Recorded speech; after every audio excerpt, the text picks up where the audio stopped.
بولے کتنی ہے؟ ابھی کسی کے پاس زیادہ نیکی ہے بالکل سبحان اللہ نہ کہے، مگر اگر پھر بھی کہہ دیں آپ کے پاس زیادہ نیکی ہے، میں غریب ہوں نیکی کے معاملے میں، آپ مجھے دے کے چلے جائیں، مگر سبحان اللہ میں نیکی 90 ہے، اگر آپ کو کم لگتی ہے تو میں بڑھوا بھی سکتا ہوں، کیوں؟ چونکہ میں دعا کر سکتا ہوں، اے اللہ آپ کو مکہ دکھائے اور پھر آپ مکے میں جا کے سبحان اللہ کہیں تو وہاں ایک نیکی کا ثواب 1 لاکھ کے برابر ہے۔ بولے تو صحیح سبحان اللہ، بولے تو صحیح، سب اعلیٰ حضرت کے ماننے والے، کس کے ماننے والے بولے؟ اعلیٰ حضرت۔ کہاں چلے بھائی؟ اچھا میں قیامت تک ہی ہوں، آئیے تو جو ہے کہ تو ہم کس کے ماننے والے ہیں؟ اعلیٰ حضرت۔ اور اعلیٰ حضرت سسٹم کا حصہ ہے، وہ آئے نہیں ہے، بھیجے گئے، جی مجدد بھیجا جاتا ہے، سمجھ رہے ہیں؟ اور اعلیٰ حضرت کو اللہ نے اس امت کے لیے بھیجا، اب جو بھیجے وہ کو نہیں مانے گا اس کا تو حجر برئی ہو، چاہے وہ کوئی بھی ہو، ہے نا؟ اللہ تعالیٰ سب کو اعلیٰ حضرت کا غلام بنائے۔ ابھی میں نے سنا ہے، جو ابھی تقریر ہوئی مجھے بعد میں تھوڑا بتایا بھی گیا، تو میں حضور مفتی اعظم کی کرامت سمجھ رہا ہوں، بے شک بے شک، سمجھ رہے ہیں آپ؟ یہ جو حضرت پر کرم ہوا ہے یہ مفتی اعظم کی کرامت، بے شک حضور مفتی اعظم، سبحان اللہ، ہم شبیہ غوث اعظم، الحمدللہ، یہ ان کی کرامت ہے، انہوں نے اپنے مرید کو اپنے باہوں میں لے لیا، اپنی فیض سے کرم میں لے لیا، ہے نا؟ اور جب وہ ہاتھ کہتے نا تیرا ہاتھ غوث پاک کے ہاتھ میں، پہلے فرمایا جھوٹ نہ بولنا، پھر فرمایا کہو میرا ہاتھ غوث پاک کے ہاتھ میں، تو وہ بھی ضدی آ گیا، کہنے لگا میرا ہاتھ باپ کے ہاتھ میں، تو آپ نے جلال میں آ گیا، اور پھر آپ نے اس کی طرف دیکھا، فرمایا کہ میرا ہاتھ مفتی اعظم کے ہاتھ میں، کہنے لگا نہیں میرا ہاتھ تو غوث اعظم کے ہاتھ میں ہے، میں تجھ سے کہہ رہا ہوں، لوگوں نے پوچھا بعد میں کیا ہوا، کہنے لگا میری کوئی غلطی نہیں ہے، جب مفتی اعظم کے ہاتھ میں تھا تو مفتی اعظم بولا تھا، جب غوث اعظم کے ہاتھ میں آ گیا تو پھر غوث اعظم بولے، سبحان اللہ سبحان اللہ سبحان اللہ سبحان اللہ سبحان اللہ، یہ فیضان حضور مفتی اعظم ہند ہے۔ پڑھوں 2-3 شعر پڑھ دوں میں، زور سے بولے یا رسول اللہ۔ دیکھیے بالکل بس ذوق لوگوں کا کام نہیں ہوتا جلسوں میں، جلسوں میں صرف باذوق لوگ آئے، بس ذوق لوگ تو پہلے ذوق ٹھیک کریں پھر آئے، یہ تو ذوق کی چیز ہے، بالکل اوپر سے لے کے نیچے تک ذوق کے علاوہ کچھ نہیں ہے، بولے سبحان اللہ۔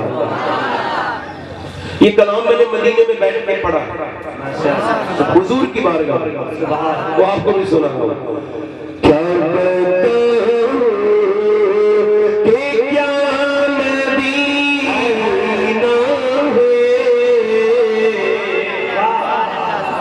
مدینے کو تصور میں لگائی، جنہوں نے مدینہ دیکھا ہے وہ ذرا تصور میں لائے مدینے کو، پڑھے کیا کرتا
حضرت علامہ حضور سید سماعت حسین صاحب قبلہ، نعرہ تکبیر، نعرہ رسالت، انہیں دنیا والے درد دنیا والے جنہیں درد دیتے ہیں اور مدینے کا ذکر جن کے درد کی دوا بنتا ہو. وہ پڑھے ذرا.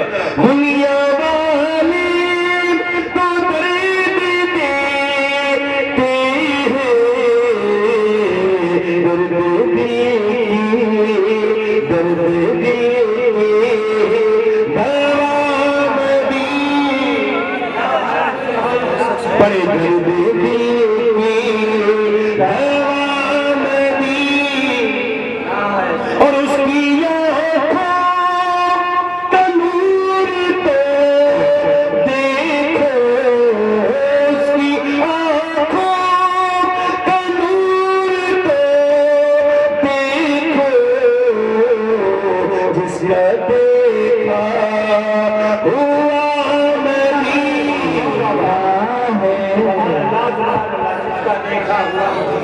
ذرا جو مدینہ جانا چاہتے ہیں نا پڑھے میرے ساتھ. جس کا دیکھا ہوا مدینہ ہے اور اٹھ کے جاؤ کہاں مدینے سے, اٹھ کے جاؤ کہاں مدینے سے, کیا کوئی دور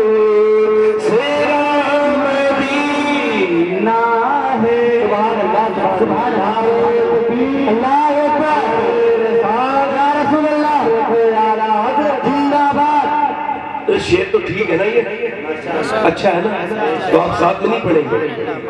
کیا بتاؤں کیا مدینہ جاؤ تو تصویر نہ کھینچنا, مکہ جاؤ تو تصویر نہ کھینچنا, کعبے کو سیلفی پوائنٹ نہ بنانا. آپ کو پتہ ہے عرب میں سب سے زیادہ جہاں تصویریں کھینچتی ہیں وہ جگہ کعبہ ہے, بلکہ پورے عرب کے اندر سب سے زیادہ جہاں کلک ہوتی ہے سیلفی, یعنی وہ جگہ کعبہ ہے, حرم.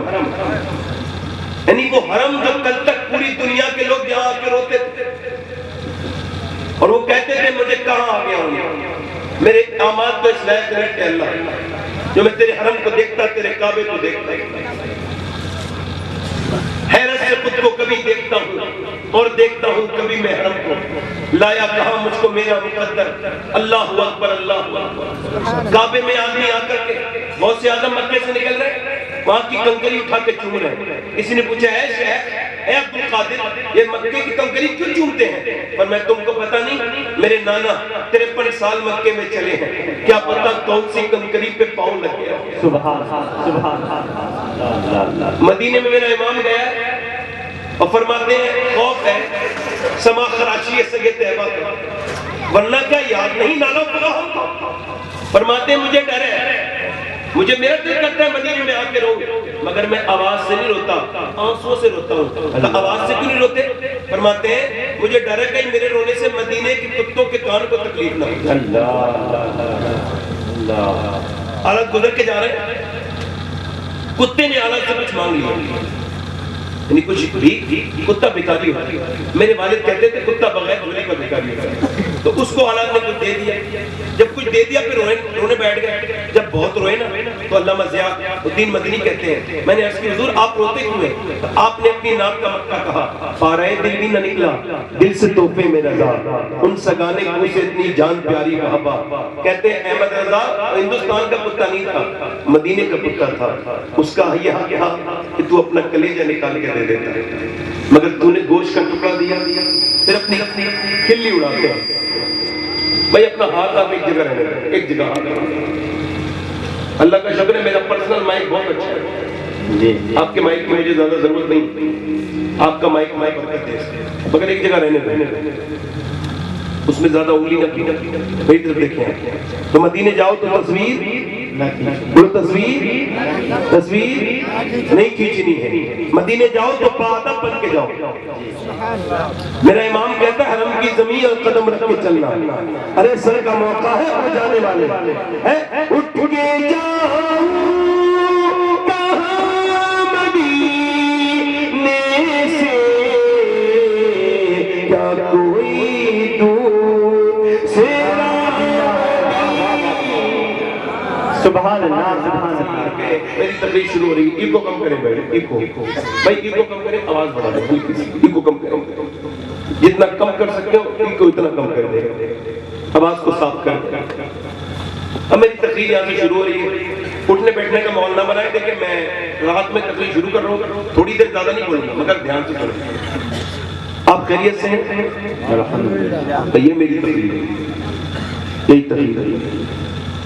اپنا یہ نوجوان بچے چھوٹے چھوٹے بیٹھے ہیں, ان سب کے لیے میری تقریر ہے, ان سارے لوگوں کے لیے تقریر ہے کہ اپنا حال زندگی میں کس کو بتانا ہے اور کس کو نہیں بتانا, اس کا فیصلہ جتنی جلدی ہو سکے کر لیجیے, ورنہ زندگی میں سوائے رسوائی کے کچھ نہیں ہوگا. ہم اپنا حال سب کو بتا کے اپنے آپ کو ذلیل کرتے ہیں.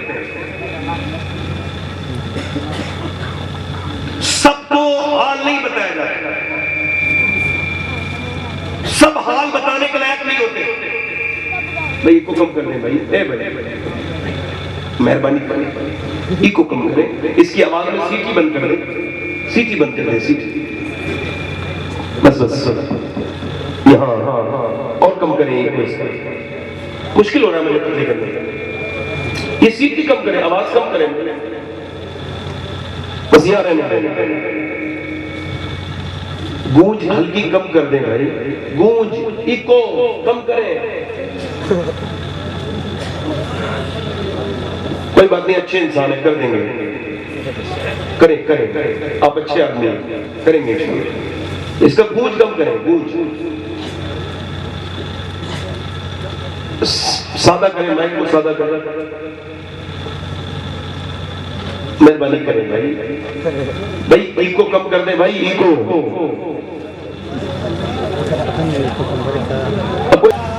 کون سید, ادھر دیکھو.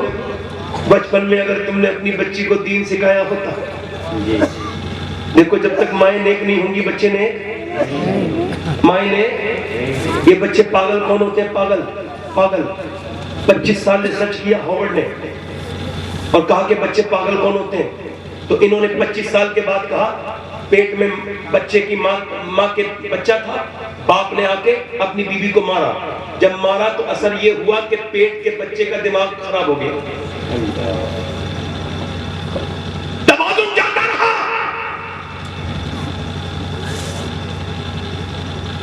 ڈاکٹر کے پاس جاتی ہے عورت, ڈاکٹر کے پاس جاتی ہے عورت, جاتی عورت نہیں, تو وہ کہتا ہے دیکھو اگر تم یہ چاہتی ہو تمہارا بچہ طاقتور بنے تو ایسا ہے کہ آپ علماء اہل سنت حضرت علامہ حضور سید صاحب قبلہ نعرہ تکبیر نعرہ رسالت. 70 مرے, 70 کفار. کتنے مرے؟ 70. اور 35 سارے صحابہ نے مل کے مارے, اور مولا علی فرماتے ہیں اکیلے 35 میں نے مارے. سبحان اللہ سبحان اللہ. بولو ختم کر دوں تقریر, بولو. کبھی ہم میں تم میں بھی چاہت تھی, کبھی ہم میں تم میں بھی راہ تھی, کبھی ہم بھی تم بھی تھے آشنا, تمہیں یاد ہو کہ نہ یاد ہو. کبھی تم 313 میدان میں کھڑے تھے, کپڑے تمہارے پھٹے تھے, نہ تمہارے پاس محل, نہ تمہارے پاس بینک بیلنس, نہ تمہارے پاس کچھ کا تو اللہ کا فضل تھا, اور تم اس کے سامنے روئے تھے. آج تم 57 ملکوں میں اور ہر جگہ ذلیل ہو. تمہارے گھروں کی عورتوں کی طبیعتیں بدلنے لگیں, لڑکیوں کی طبیعتیں مغرب کی طرف مائل ہونے لگیں. اب کہاں سے آئے وہ مائیں جو ایسے لال جنے. اقبال کہتا ہے تھی نہ کچھ دیکھ زنی اپنی حکومت کے لیے, سر وقت پھرتے تھے کیا دہر میں دولت کے لیے. دشت و دشت ہے دریا بھی نہ چھوڑے ہم نے, بہرے ظلمات میں دوڑا دیے گھوڑے ہم نے. دیا جانے کبھی یورپ کے کلیساؤں میں, کبھی پوری دنیا میں سوائے اسلام کے اور کچھ نہیں ہوتا. زندہ باد نعرہ تکبیر نعرہ رسالت جشن میلاد نبی مسلک اعلی حضرت مذہب اسلام ساجاد ہندوستان حضرت علامہ حضور سید شفاعت حسین صاحب قبلہ. سبحان اللہ. تمہیں نبی کا یاد تھا. فرماتے حضور جب نیکوں کا ذکر ہو تو میرے عمر کا ذکر ضرور کرو. اما عائشہ فرماتی ہیں جب عمر کا ذکر کرو اپنی محفلوں کو سجاؤ. جب عمر کا ذکر ہوتا ہے تو انصاف کا ذکر ہوتا ہے, جب انصاف کا ذکر ہوتا ہے تو پروردگار کا ذکر ہوتا ہے, اور جب پروردگار کا ذکر ہوتا ہے تو رحمتوں کا نزول ہوتا ہے. اب میاں جلسے تو ہو گئے, اور لوگوں کی نظر پیر صاحب اپنے ساتھ لاتے ہیں تعریف کرنے والا, ان کو کسی اور پہ بھروسہ بھی نہیں ہے. امام غزالی فرماتے ہیں تعریف سننا یہ ایک بیماری ہے, اور بڑی بیماریوں میں بیماری ہے کہ میں تعریف کے لحاظ ہوں. عجیب بات ہے کہ جسے قرآن میں جگہ ملی اسے ہمارے جلسوں میں جگہ نہیں مل رہی.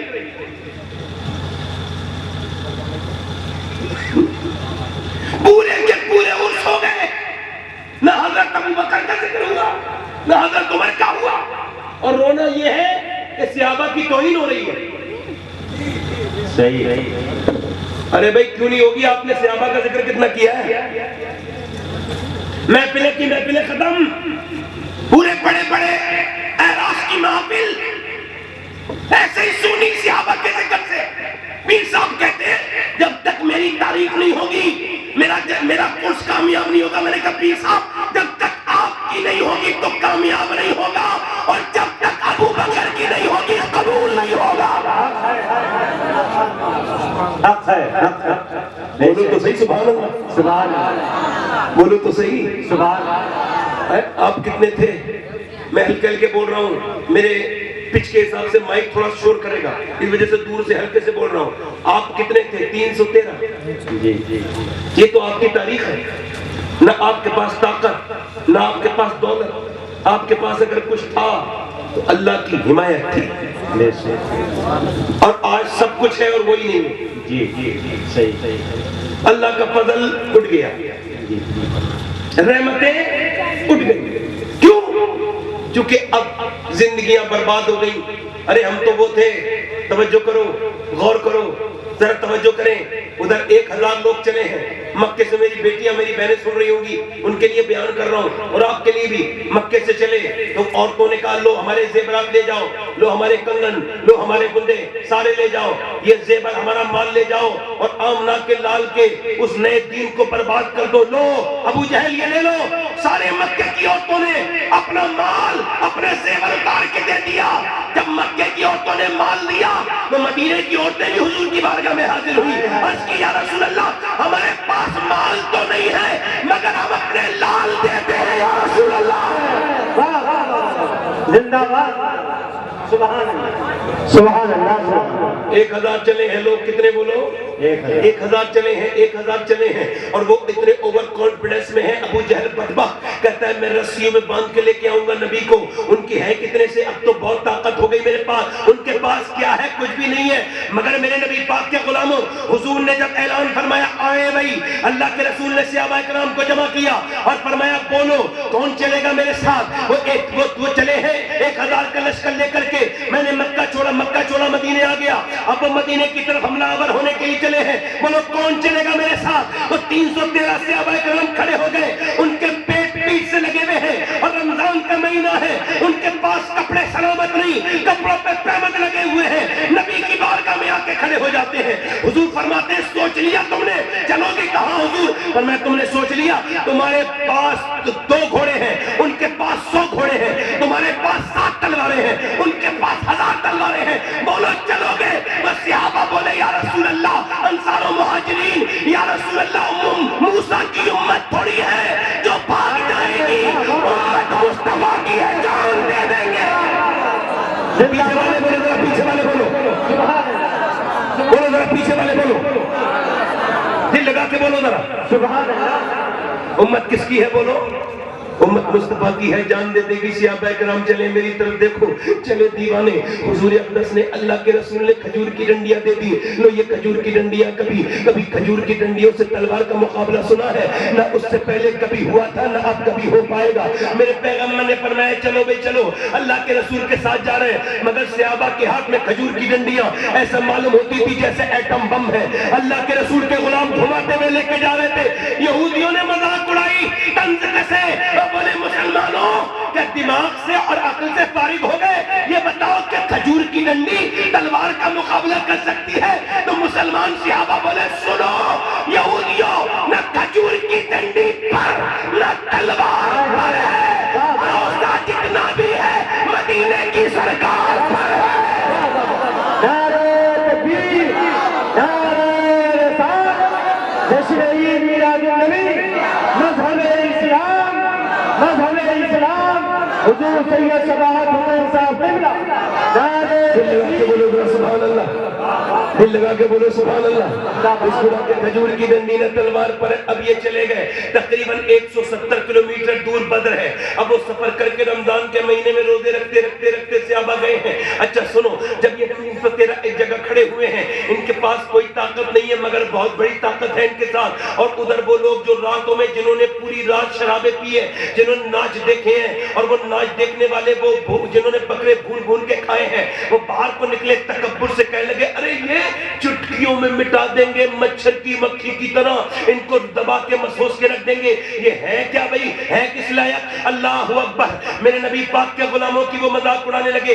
اب سنو میرے نبی کی بات، میرے پیغمبر نے سر سجدے میں رکھ دیا، تپتی ہوئی ریت ہے بدر کی اور حضور کا سر مبارک ہے، سر رکھ دیا حضور نے، اور سر رکھ کر کے عرض کرتے ہیں میرے مالک اللہ اکبر۔ حضرت ابوبکر صدیق بیان کرتے کہ اتنا حضور کو آج روتے دیکھا، اتنا حضور کو کبھی روتے نہیں دیکھا۔ نبی پاک کی آنکھیں بھیگ گئی ہیں۔ میرا امام کہتا ہے آنکھیں رو رو کے سجانے والے، جانے والے نہیں آنے والے، آنکھیں کچھ کہتی ہیں تجھ سے پیغام، او درے یار کے جانے والے، حسن تیرا سا نہ دیکھا نہ سنا، کہتے ہیں اگلے زمانے والے، اب ساتھ لے لو مجھے میں مجرم ہوں، راہ میں پڑتے ہیں کھانے والے، میرے پیغمبر نے سر سجدے میں رکھ دیا ہے، اور لوگوں سنو میرے پیغمبر نے سر سجدے میں رکھ دیا، اور عرض کرتے ہیں میرے مالک میں نے جو پوری زندگی 13 سال تک جو محنت کی، اے میرے پروردگار جو میں نے پوری محنت کی ہے، جو تبلیغ کی ہے، اللہ اکبر، مکے میں جو میرے اوپر اونٹ کی اوجڑیاں رکھی گئیں، جو میرے سر کو دبایا گیا، میری گردن کو دبائی گئی، میری سر پھوڑا گیا،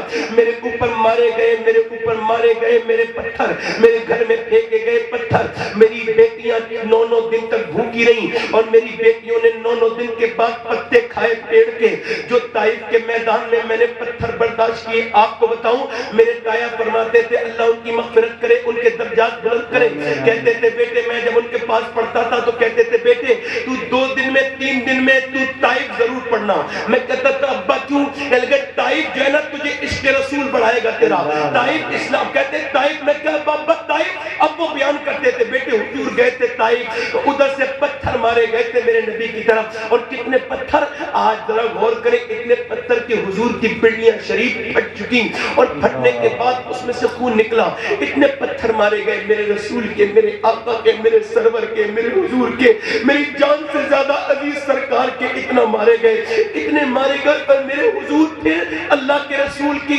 مبارک نالین شریف بھی گئی۔ حضور آج معلوم ہے یہی سب بات کہہ رہے ہیں، عرض کرتے مالک وہ طائف کے میدان میں جو میرے اوپر پتھر مارے گئے، وہ سب پریشانیوں کے بعد میں نے تنکا جوڑ کے یہ 313 جمع کیے ہیں، اور جو بشارت بدریوں کو ملی اس کے بعد وہ کسی دوسری جماعت کو نہیں ملی۔ اللہ کے رسول نے عرض کی اے میرے مالک یہ 313 اگر یہ دنیا سے آج شہید ہو گئے تو قیامت تک تیرا کوئی نام لینے والا نہیں ہوگا۔ یہ اگر پھر نبی نے ان لوگوں کی طرف دیکھا صحابہ کی طرف اور کہا اے اللہ یہ میرا ابو بکر میری کمائی ہے، یہ میرا عمر یہ میری کمائی ہے، یہ میرا علی میری کمائی ہے، یہ میرا بلال یہ میری کمائی ہے، یہ میرا امیر حمزہ میری کمائی ہے، میرے مالک ان میرے لوگوں کو دیکھ، یہ دیکھ نہ ان کے پاس دولت ہے نہ ان کے پاس طاقت ہے، یہ تو روزے سے ہے بالکل، ان کے پاس تلوار تک نہیں ہے، کھجور کی ڈنڈیاں لے کے تیرے نام کے سہارے آئے ہیں، اگر ان پہ تو کرم کر دے میرے مالک اتنا روئے، وہاں کی پوری میرے نبی کی آنکھوں سے وہاں کی ریت بھیگنے لگی۔ میرا امام کہتا ہے اجابت کا صحرا عنایت کا جوڑا محمد کی نکلی، محمد اجابت نے جھک کے گلے سے لگایا، بڑی بڑی ناز سے جب دعائیں میرے نبی اتنا روئے ہیں، روتے روتے نبی پاک کی آنکھوں سے آنسو اتنے گرے، اللہ کی رحمتیں جوش میں آئی، حضور نے سر اٹھایا، مسکرائے۔ ابو حضرت مولا علی کہتے اچانک ہوا چلی اور ایسا تیز گرد و غبار ہوا میں جو اڑنے لگا۔ میں نے کہا حضور یہ کیا ہے؟ فرمایا میرا پہلا وزیر اللہ کے حکم سے جبرائیل زمین پہ اتر چکا ہے اور 500 فرشتوں کو لے کر کے آیا ہے، 500 فرشتوں کو لے کر کے آیا ہے۔ پھر اس کے بعد غبار اٹھا ہے، پھر غبار جب اٹھا حضرت علی کا عرض کرتے یا رسول اللہ یہ کیا ہے؟ فرمایا میرا دوسرا وزیر میکائیل اللہ کے حکم سے اترا ہے اور 500 فرشتے لے کے وہ آیا ہے۔ اللہ اکبر۔ نبی نے فرمایا چلو مسلمانوں، وہ جن کی کھجور کی ڈنڈیوں کی مذاق بنتی تھی وہی نبی کا نام لے کر کے چلے ہیں، اللہ کا نام لے کر کے چلے ہیں، اور جب وہ چلے ہیں اور جب انہوں نے نعرے لگائے ہیں اور جب ان کی کھجور کی ڈنڈیاں چلی ہیں تو خدا کی قسم کھجور کی ڈنڈی کسی کی انگلی بھی نہیں کاٹ سکتی، مگر وہاں سر کاٹ رہی تھی، وہاں ہاتھ کاٹ رہی تھی، کاٹتے کاٹتے ایسے کھجور کی ڈنڈی والوں نے تلوار والوں کو بھگا بھگا کے مارا، وہ دوڑنے لگے، بھاگنے لگے، کٹ کٹ کے گرنے لگے، بھگدڑ مچ گئی۔ اسی حالت میں حضرت سیدنا بلال حبشی نے دیکھا کہ امیہ دوڑ رہا ہے، امیہ کا پیچھا کیا، وہ امیہ جو سینے میں پتھر رکھتا تھا، وہ امیہ جو بلال کو انگاروں پہ لٹاتا تھا، بلال اس کے پیچھے بھاگے، وہ موٹا بھاگا، بلال نے جا کر کے اس کے منہ پہ گھوسا مارا، وہ زمین پہ گرا، اس نے بلال کے گھوسے کو دیکھا، بلال نے کہا گھوسا کیا دیکھتا ہے؟ یہ گھوسا بلال کا نہیں ہے، یہ تو اسلام کا گھوسا ہے جو آج کفر کے منہ پہ لگ گیا۔ نعرہ تکبیر، نعرہ اب ہٹا دیں، اب آپ بیٹھ گئے آرام سے۔ تو میں یہ عرض کر رہا تھا کہ پیٹ سب کو دکھانے کا نہیں ہوتا، نہ سب پیٹ دیکھنے کے لائق ہے۔ جب آپ سے کوئی ملے پوچھے کیا حال ہے تو یہی کہنا الحمدللہ، ہر حال میں اللہ کا شکر ہے۔ ادھر روکے ادھر روکے بے حال نہ کرے۔ غوث الاعظم شیخ عبد القادر جیلانی فتح الغیب میں ارشاد فرماتے ہیں سب کو حال بتاؤ گے تو بے حال ہو جاؤ گے، حال اسے بتاؤ جو حال بدل سکتا ہے۔ سبحان اللہ، سبحان اللہ۔ فرماتے ہیں غوث اعظم اللہ کی شکایت کرنی ہے تو اس سے کرو جو اللہ سے زیادہ مہربان ملے۔ سبحان اللہ۔ اسے پھر واپس سے کہتا ہوں ایک بار، بڑا زبردست قول ہے میرے غوث پاک۔ فرماتے ہیں اللہ کی شکایت کرنی ہے، شکوہ کرنا ہے نا، تو اس سے کرو جو اللہ سے زیادہ مہربان ملے، اور وہ تو کوئی تو پھر یہ اپنی شکایت ہے موسم بڑا خراب ہو رہا ہے، سردی بڑی ہو رہی ہے، گرمی بڑی ہو رہی ہے، تمہارے ہاتھ میں سردی گرمی، تم اس بات کو ڈسکس کیوں کر رہے ہو؟ یہ آپ کو کس نے اتھارٹی دے دی؟ غوث اعظم فرماتے ہیں کہ موسموں پر اعتراض یہ اللہ پر اعتراض ہے۔ جی جی جی۔ فرماتے ہیں موسموں پر اعتراض کرنے سے ولیوں کی ولایتیں جاتی نہیں۔ سردی بہت ہو رہی ہے، گرمی بہت ہو رہی ہے یا کوئی کر رہا ہے؟ ایک مرتبہ مدینے میں ہوا تیز چل رہی تھی، ایک صحابی نے کہہ دیا ہوا بڑی تیز چل رہی ہے، حضور نے فرمایا یوں نہ کہو، یوں کہو کہ میرا رب چلا رہا ہے تو ہوا تیز چل رہی ہے، یہ خود نہیں چلتی ہے۔ آپ توجہ کریں میری بات پہ نہیں۔ اب ادھر روئے ادھر روئے، اسے اپنا درد بیان کیا، اسے اپنی نعمتوں کو تو دیکھا نہیں کتنی، ارے درد تو وہ چیز ہے، اسے صحیح جگہ استعمال کر لو تو انسان ولی بن جاتا ہے۔ کہ درد نے واصف علی واصف فرماتے ہیں درد نے کتنوں کو ولی بنا دیا، کیونکہ درد کی بہترین جگہ سجدہ ہے، درد بیان کرنے کی بہترین جگہ سجدہ ہے، کہیں اور بیان نہیں کیا جا سکتا۔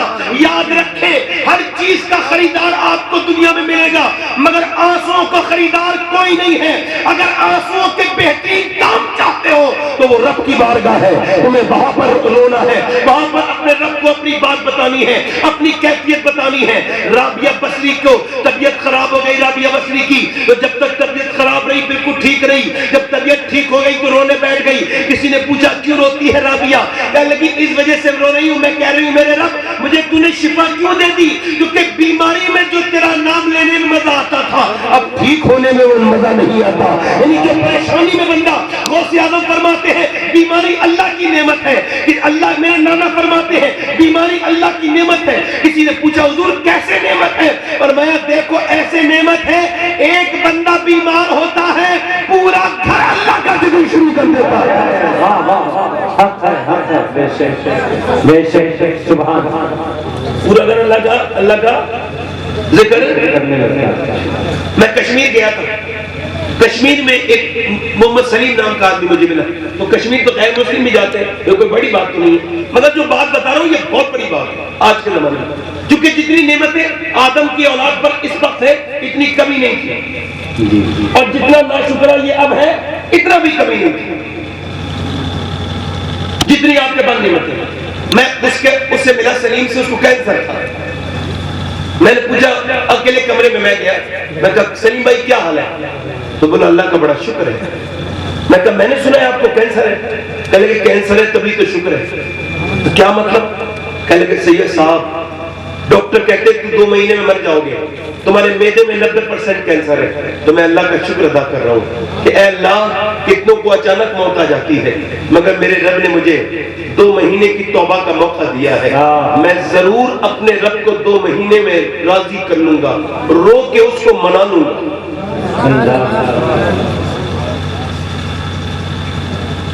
میں کہا داڑھی کیوں رکھائیے؟ تو رو دیا.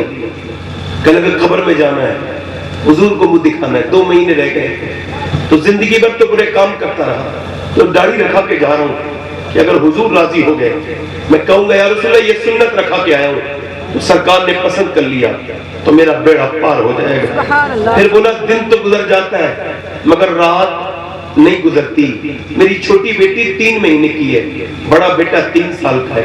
بچوں کو دیکھ کے بہت روتا ہوں کہ میں جیتے جی اپنے بچوں کو یتیم دیکھتا ہوں. جاؤ اسپتال بھرے ہوئے, نوجوانوں جاؤ جا کے دیکھو اسپتال بھرے ہوئے, اسپتال کینسر کے مریضوں سے, جنہیں کینسر ہے, اور جسے کینسر ایک بار ڈاکٹر لکھ دیتا ہے نا, اس کی سارا غرور ختم, تکبر ختم, بالکل ہمبل, کبھی نہ ہنستا ہے نہ وہ روتا ہے, وہ تو بالکل ڈپریشن کی اعلیٰ سطح پر پہنچ جاتا ہے. وہ اپنے آپ کو بالکل بیکار سمجھنے لگتا ہے. وہ یاد رکھو لوگوں, ہسپتالوں میں دنیا آباد ہے. ہر 10 منٹ کے بعد بڑے اسپتال سے ایک جنازہ نکلتا ہے, اور ہر 10 منٹ کے بعد بڑے قبرستان میں 20 منٹ کے بعد ایک جنازہ آ جاتا ہے. جا کر کے دیکھو تمہارے میرے جیسے کتنے لوگ دنیا میں آ کے قصہ پاری نہ ہو گئے, اور ہم سب موت کی طرف بڑھ رہے ہیں. اے نوجوانوں, میں تم سے پوچھتا ہوں, میں آپ سے عرض کرتا ہوں, میرے آقا ارشاد فرماتے ہیں جس کے پاس ایک وقت کا کھانا ہے اور جس کو اللہ نے صحت دی ہے وہ مالدار ہے, اسے شکر ادا کرنا چاہیے. مگر آج شکر نہیں ادا کر رہے. میں نے اپنے سامنے نہ جانے کتنے نوجوانوں کو مرتے ہوئے دیکھا. میں اس میں گیا تھا, یہ جو اسپتال ہے اپولو دلی میں, وہاں میں ایک مریض کو دیکھنے گیا تو ایک نوجوان لڑکے کو لے کے آیا گیا. اب پتا چلا اس کو کوما میں وہ چلا گیا ہے, ایکسیڈنٹ ہوا تھا. اس کا باپ پیچھے سے آیا 50 لاکھ روپے لے کے بیگ میں, ڈاکٹر سے کہتا ہے میرے بیٹے کو ٹھیک کرو, یہ 50 لاکھ روپے لے لو. ڈاکٹر کہتا ہے دیکھو تمہارا بیٹا کوما میں ہے. پھر ڈاکٹر آ کے کہتا ہے تمہارا بیٹا مر چکا ہے. وہ اپنا پیسہ پھینک کے کہتا ہے کہ یہ دیکھو میرے پیسہ کسی کام نہیں آیا, میرا اکیلا بیٹا تھا, اب میں بوڑھا ہو گیا, یہ میرا اکیلا بیٹا تھا, میری دولت کسی کام نہیں آئی. 10 منٹ بھی میں بات نہیں کر سکا اپنے بیٹے سے. بیٹے کی لاش لے کے جاتا تھا اور دنیا سے کہتا تھا میرے بیٹے کی طرح اپنی جوانی پہ غرور مت کرنا. یہ مت سمجھنا کہ باپ پہلے مرے گا بیٹا بعد میں مرے گا. نہیں, کتنے بیٹے ایسے تھے جو یہ سمجھتے تھے باپ کے بعد مریں گے, مگر ان کے جنازے جوانی میں باہر نکل گئے. وہ جوانی میں ان کے جنازے باہر نکل گئے. سنو, امام حسن بصری رضی اللہ تعالیٰ عنہ بیان کرتے ہیں کہ میرے بصرہ میں ایک میرا مرید تھا جو حافظ بھی تھا اور قاری بھی تھا, بہترین قاری, بہترین حافظ. فرماتے ایک دن فجر کی بعد میرے پاس آیا, آ کے کہنے لگا اے شیخ میں برباد ہو گیا, میں ہلاک ہو گیا. میں نے پوچھا کیا ہوا؟ کہنے لگے مجھے قرآن کا ایک لفظ بھی یاد نہیں رہا. کہا کیوں؟ کہا کل سے مجھے ایک حرف بھی قرآن کا یاد نہیں ہے. کہا کیسے کیا ہوا؟ کہنے لگے کل میں دوپہر میں جا رہا تھا بازار میں, ایک لڑکی کا میں نے پیچھا کیا, اس نے بری نظر ڈالی. جب گھر آیا ہوں تب سے لے کے اب تک قرآن دل سے نکل گیا. یعنی میں نے بد نگاہی کی تو میرے دل سے ایمان قرآن نکل گیا. میں پوچھنا چاہتا ہوں لوگوں تمہارے دلوں میں کیا ہے؟ میں پوچھنا چاہتا ہوں ان نوجوانوں سے کہ جنہوں نے رات بھر فلمیں دیکھی ہیں, ڈرامے دیکھے ہیں. نوجوانوں کی بالکل جو تنہائیاں برباد ہیں. وہ یہ نہیں سوچ رہے کہ ان قریب مرنا ہے, ان کی تنہائیاں برباد, ان کے پاس کچھ بچا ہی نہیں, ان کی تنہائیاں بالکل ویران ہو گئی ہیں. اللہ اکبر, ذرا غور تو کریں. حضرت عتبہ بن غزوان ایک صحابی رسول ہے, وہ تلوار چلا رہے, بصرہ میں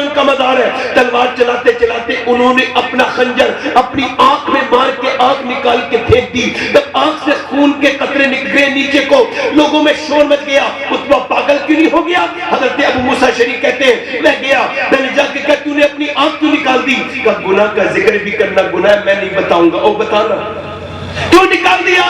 نہیں بتاؤں گا. او بتانا. کہنے لگے ایک لڑکی جا رہی تھی, اس پہ میری آنکھ ایک پڑ گئی غلط طریقے سے. حضور کی حدیث یاد آئی, اللہ کے رسول فرماتے ہیں جو بدنگاہی کرے گا اس کی آنکھ میں جہنم کی آگ ڈالی جائے گی, کیلے ڈالے جائیں گے. تو مجھے اپنی حدیث یاد آئی حضور کی, میں نے آنکھ نکال کے پھینک دی. اللہ کہتے اب بتا اللہ معاف کر دے گا. اب جنہوں نے لمبی لمبی فلمیں دیکھی ہیں وہ سوچیں, ایک صحابی جس نے حضور کو دیکھا ہے, عتبہ بن غزوان نام, وہ صحابی رسول اپنی آنکھ نکال دے. اور آج نوجوانوں کی پوری تنہائیاں. امام حسن بصری فرماتے ہیں میرے زمانے میں جن لوگوں کے برے خاتمے ہوئے یعنی ایمان چھن گیا مرتے وقت, وہ تھے جو بدنگاہی کیا کرتے تھے. نوجوان بچیاں بھی میری بات کو غور کریں, اور نوجوان لڑکے بھی. ہندوستان کے نوجوانوں کی تنہائیاں برباد ہے. انسٹاگرام اور فیس بک نے ان کی تنہائیوں کا گلا گھونٹ دیا. آپ کو علم تک نہیں ہے کہ کس حد تک میرے نوجوان گر چکے ہیں. چھوٹے چھوٹے بچے, میں نے 10 سال کے بچے کو ایک ہوٹل میں گندی تصویر دیکھتے دیکھا. میں نے پوچھا تیرا نام کیا ہے؟ محمد عابد. میں نے کہا بیٹے 10 سال کا ہے, کیا دیکھ رہا ہے؟ مولانا انسٹاگرام ہی تو ہے. میں نے کہا انسٹاگرام میں کتنی گندی چیز دیکھ رہا ہے بیٹے, کیا ہوا؟ میں نے کہا بیٹے میں تجھ سے نہیں کہوں گا, میں تیرے ان ماں باپ کا ضرور تیرے ماں باپ پکڑے جائیں گے قیامت کے دن جنہوں نے اپنے بچوں کو یہ سب چیزیں ان کے ہاتھ میں دی اور بتایا نہیں. ارے عرب کے بچے برباد ہو گئے سارے کے سارے. سعودی عربیہ, قطر, عمان, پوری گلف کنٹری 2015 سے لے کے 19 تک ریسرچ ہوا کہ عرب کے بچے کیا بننا چاہتے ہیں فیوچر میں, مستقبل میں. تو انہوں نے بچوں نے کہا ہم بڑے ہو کے کرسٹیانو رونالڈو بننا چاہتے ہیں, یعنی فٹ بالر بننا چاہتے ہیں. وہ شیخ اپنے آپ کو جو عربی تکبر کرتے ہیں وہ نجنی, ان کی عورتیں انگریزوں کی طرح کپڑے پہنتی ہیں, ان کی تنہائیاں برباد. کیا عرب کے پاس کوئی ایسا نمونے عمل نہیں تھا جسے وہ اپنی زندگی میں لاتے اور اپنی کتابوں میں پڑھاتے, اپنے اسکولوں میں پڑھاتے سبجیکٹ کے طور پر کہ اس کی طرح بنو؟ ہمارے پاس تھا, ہمارے پاس تو ایسا تھا. آج نوجوان لڑکے کس کے چکر میں ہیں؟ کبھی کسی ہیرو کے چکر میں ہیں, اس کی فلم نے کتنی کمائی کی, اس کی فلم کتنی چلی. ارے تمہیں شرم نہیں آتی؟ تم کس کی طرح بال کٹواتے ہو, کس کی طرح انسٹاگرام میں اسٹوریاں ڈالتے ہو, تم فیس بک پہ کس کی طرح کپڑے پہن کے ڈالتے ہو, تمہارے بال کس کی طرح کٹے ہوئے ہیں. کیا تمہارے پاس کوئی ایسا انسان نہیں تھا, ایسا ہیرا اور ایسا ہیرو اور ایسا انسان, ایسا عظیم الشان کوئی نہیں تھا؟ ہمارے پاس تھا ایک ایسا آئیڈیل پوری امت کے لیے کہ پوری کائنات میں کسی قوم کو ایسا دوسرا آئیڈیل اس کے بعد نہیں ملا. وہ کون تھا میاں؟ وہ کون تھا جس نے 10 سال مدینے میں حکومت کی, اور حال یہ تھا کہ 10 سال کے اندر اس نے آدھی دنیا پر حکومت کی تھی, یعنی 1060